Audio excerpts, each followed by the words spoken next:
1,000 Pound Sisters Review. Season 8, Episode 7, Bride Diva.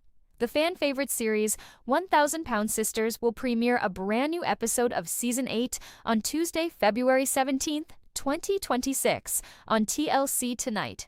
Your 1,000 Pound Sisters review is provided below. According to the TLC synopsis, tonight's 1,000 Pound Sisters Season 8 Episode 7 is titled Bride Diva. The eye doctor gives Amy some shocking news.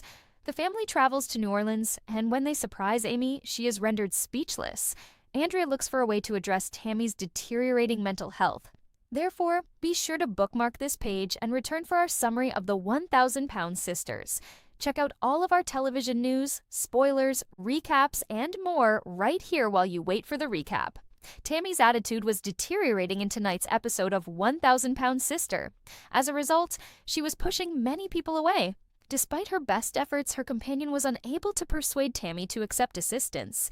Tammy was unaware of her issue. Andrea wasn't a miracle worker, so she couldn't immediately fix her.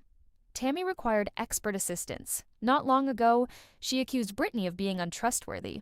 Her relatives became aware of her poor health as a result. She said she didn't feel secure around Brittany and accused them of abuse back when they were in the UK. She refused to accompany the siblings on their trip.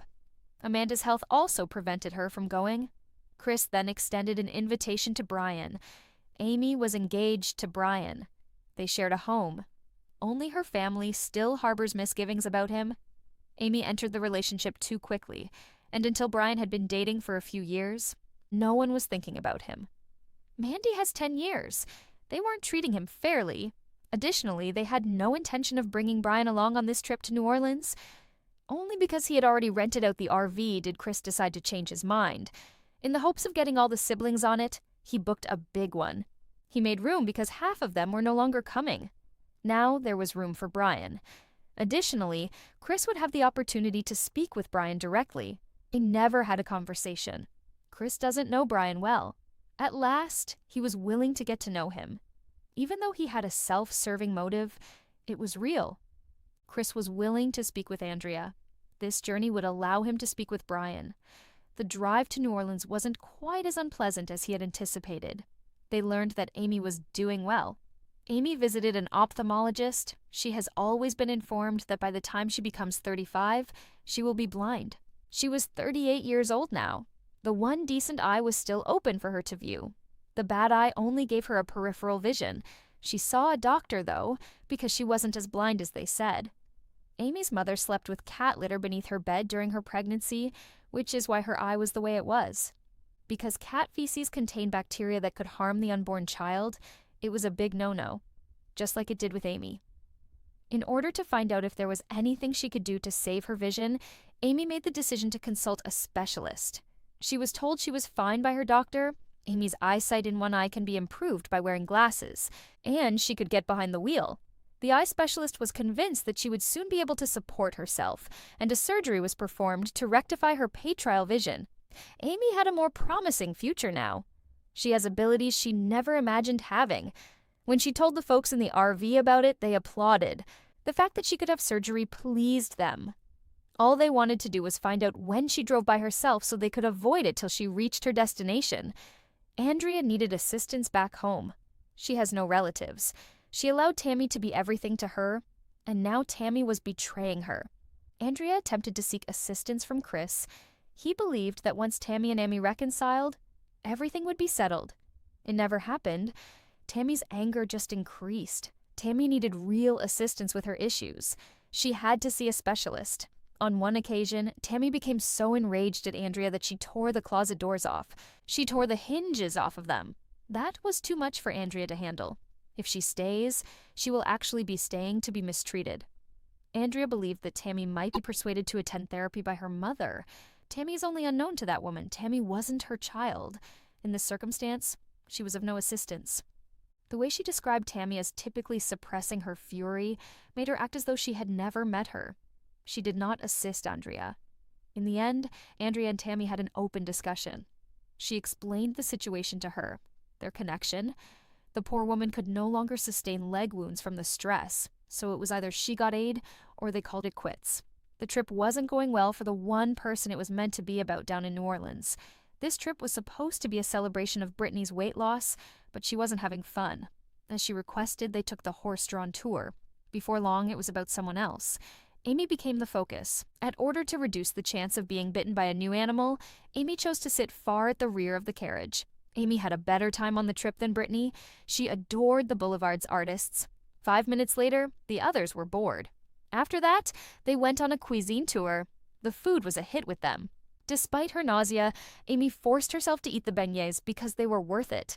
Brittany was barely able to take one bite before setting it down. The amount of powdered sugar on it was excessive. The culinary tour was organized by Chris, who ought to have kept in mind that each of them had undergone bariatric surgery. After a while, Amy, Brian, and Misty came across a voodoo priestess. Misty has always been interested in different religions. Therefore, she was okay with that. She was enough aware that voodoo was a religion. Amy assumed it was a reading from a tarot card. But on Tuesday, February 17th, a new episode of 1,000-Pound Sisters airs, in which Amy receives some surprising news from the eye doctor. The latest episode will air. DirecTV, which gives new customers a free trial, allows those without cable to watch the show for free. The program can also be seen on Sling and Philo, with Philo offering $8 off your first month. This season, Amy is busy organizing her wedding to Brian, which will be a Halloween event that is sure to be anything but typical. Tammy is starting a new chapter in her life that will change everything. According to TLC's synopsis of the new season, she is formally adulting after undergoing skin removal surgery, volunteering at an animal shelter, and taking on more duties than ever at almost 40. Amy receives some surprising news from the eye doctor in the most recent episode. The family travels to New Orleans, and when they surprise Amy, she is rendered speechless. Andrea looks for a way to address Tammy's deteriorating mental health. But too calmly for a family like theirs, the morning started off that way. Amy Slayton was sitting by herself in the kitchen, staring at a cup of coffee that she hadn't touched for the first time in weeks. She squinted as the warm, gentle sunlight filtered through the blinds. Her life had always been overshadowed by her vision. Since she was little, doctors had warned her, "You'll probably become blind by the age of 35. However, she was now 38. She was still able to see. Not flawlessly, not entirely, but enough. Sufficient to observe the dust twirling in the sunlight. The office of the eye doctor smelt of fear and antiseptic. Amy anticipated the customary quiet warnings and kind pity. Rather, she received an unexpected gift. Gently, the doctor added, "You're not going blind." Amy blinked. "Yes, there is damage. However, your keen eye is making up for it. With glasses, possibly with surgery later, you could live on your own. Take a drive, work. Don't be afraid. Take a drive." Being independent was like traveling to a different planet for someone who had spent her entire life reliant on others, particularly her sister, Tammy Slayton. Her hands were shaking by the time she walked out of the clinic, not out of fear, from the potential. Andrea Dalton, her girlfriend, looked on helplessly as Tammy's rage grew. The slightest annoyances turned into outbursts. The doors slammed. People spoke up. Tammy once tore a closet door from its hinges in a fit of wrath. Andrea remained still. It was more than simply stress. There was nowhere for this pain to go. During their journey to the UK, Tammy snapped at everyone, even accusing Brittany Combs of past wrongdoing. The whole family was taken aback by the charge. In particular, Chris Combs. Tammy declined to go to treatment. Family refused to go on the planned trip. Chris had hired the siblings a huge RV. It was originally intended to carry everyone. Plans, however, fell through. Because to health concerns, Amanda Halterman was unable to attend. Tammy declined. And a surprise visitor, Brian, Amy's fiancé. The family has yet to fully trust the man. The lengthy journey to New Orleans took an unexpected turn. An opportunity to get in touch, a chance to understand, an opportunity to finally stop considering Brian to be temporary. Amy's revelation was met with laughs in the RV somewhere along the journey. She was a driver. She saw. She may even be eligible for surgery. The strain eased for a second. Chris grinned too. He joked, "Just let us know before you go." In order for us to avoid it. Amy had not laughed that hard in months. Andrea had had enough. She attempted to talk to Tammy's mom. It was ineffective. She attempted to talk to Chris. Reconciliation, he believed, would make things better. It didn't. At last, Andrea took Tammy's seat. "I cherish you, but this isn't how I can live." She displayed the scratches on her arms to Tammy, which were stress marks from ongoing strain. "Remaining is causing me to do this." Then she spoke, and the words echoed like thunder. "Help me, or I'll lose you." Amy was awakened by it. A trip through the French Quarter in a carriage, golden light illuminates the paintings of street painters, the sound of music wafting down Bourbon Street. Amy felt alive. Brittany struggled in silence, unable to savor the food because of severe dietary restrictions. A well-planned culinary tour turned bittersweet for Chris. Sugar-dusted beignets, sense of Creole in the air. Despite her nausea, Amy persisted. Some pleasures were worth the pain. Later, Misty, Amy, and Brian happened into a peaceful spiritual store. A New Orleans voodoo priestess was waiting inside. Amy anticipated playing tarot cards. Rather, she encountered something more profound. Softly, the woman said, "You've always been afraid of the dark." Amy gave a nod. The priestess remarked, "But your path was never blindness. It was waking up."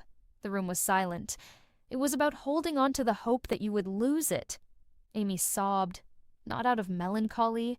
Right after release, she wasn't upset. She felt afraid. More painful than treatment could ever be was the fear of losing Andrea. "Perhaps I need assistance." Something changed in each life as the journey came to an end. Amy learned to be independent. Chris found peace. Andrea got brave. Tammy stood on the brink of transformation. The future was still up in the air. There was yet hope. But that morning, the air felt heavier than normal. It wasn't simply another day for Amy Slayton. Rather, it was meant to be a stride toward the future. Only a few weeks remained till her wedding to Brian. A wedding on Halloween. Not the same. Similar to Amy. However, life had other ideas, as it frequently does. Amy tapped her fingers nervously across her leg as she sat in the test chair. The only sounds in the room were the snapping of lenses and the soft hum of machinery. She anticipated the typical. New spectacles, perhaps stress-induced ocular strain. Not this, though. The physician bent forward. He spoke in a calm but serious tone. Amy's grin gradually dimmed. "Amy, I'm noticing something troubling." Her heart skipped a beat. Suddenly the space felt cramped, too intelligent, too silent. He gave a thorough explanation, pointing out that if treatment is not received, pressure buildup and retinal abnormalities could get worse. Amy blinked quickly. "Is it permanent?" she muttered. The physician did not respond right away, and there was nothing more telling. She felt as though the floor had moved when she left the office. Amy tried to be normal at home. However, Tammy Slayton was too familiar with her. Amy had been at her worst when Tammy saw her.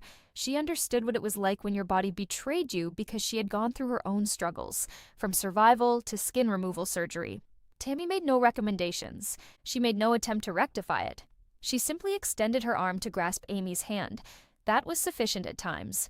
Tammy was embarking on a new journey, while Amy battled uncertainty. Something positive. She was finally living the kind of life she had never dreamed of after undergoing a life-altering surgery. She had obligations, a pattern, goal. The dogs at the shelter welcomed her as if she were a member of their family. Don't judge, no history, simply love. On the inside, however, Tammy remained vulnerable. She felt the pressure to be normal. Andrea Dalton realized something wasn't quite right at that point. Tammy was more prone to mood fluctuations. Her laughing was short-lived. She remained silent for too long. Andrea was aware that something was going wrong. She also had no intention of ignoring it. A diversion was needed by the family. Thus, they organized a journey. They kept some things from Amy. They desired for it to be unexpected. The streets were alive with music when they got to New Orleans. The air was filled with the sound of jazz. They were surrounded by chaos and color. Amy smiled for the first time since the visit to the doctor, genuinely grinned. She had no idea what was going to happen. The family got together in a candlelit patio that evening. Amy assumed it was merely dinner. Brian took a step forward, having something in hand. A mask for Halloween? A tiny stage, adorned. Lovely. It was disclosed by the family. They had organized a night before forever, a symbolic pre-wedding event. An opportunity for Amy to rejoice before fear took over. Amy put her hand over her mouth, unable to speak. Her eyes welled with tears. I felt like everything was crumbling, she remarked. Tammy moved forward. It can just be a matter of rearranging. But Tammy was having trouble, while Amy seemed happy. The need to appear strong. It was excessive. Later that evening, Andrea discovered her by herself, occupying the balcony, gazing blankly. Tammy said, "I don't know who I am now. I don't feel like the new me, but I'm not the old me either." Andrea paid close attention. Tammy wasn't simply exhausted, she knew. She felt overpowered. It wasn't only bodily healing. Tammy was having to learn that lesson the hard way. Amy and Tammy later sat in their hotel room together. Tammy cast her gaze downward, of having a life at last, but not knowing how to live it. The room was silent. Amy then made contact. "You don't have to do it by yourself." Tammy trusted her for once. Amy came to a realization at the end of the journey. Costumes weren't the only thing about Halloween. It had to do with change. Masks, modification, changing into something fresh. Not only will her wedding be eerie, it would serve as a metaphor, an ode to surviving, of doubt, of bravery. Amy made appointments for follow-ups for her eyes back home. Tammy consented to discuss her mental health with someone. Andrea assured everyone that she would be there at every turn. It was still uncertain what lay ahead. It was not frightful. It seemed feasible, because life can be frightening at times. The unknown, isn't it? It's changing into a new person. Even though they were unaware of how brilliant it would be, both sisters were at last prepared to enter the spotlight. Hi there, lovely viewers, and welcome to my channel. My name is Mina, and I hope you're having a great day. Remember to subscribe to the channel if you enjoy the video.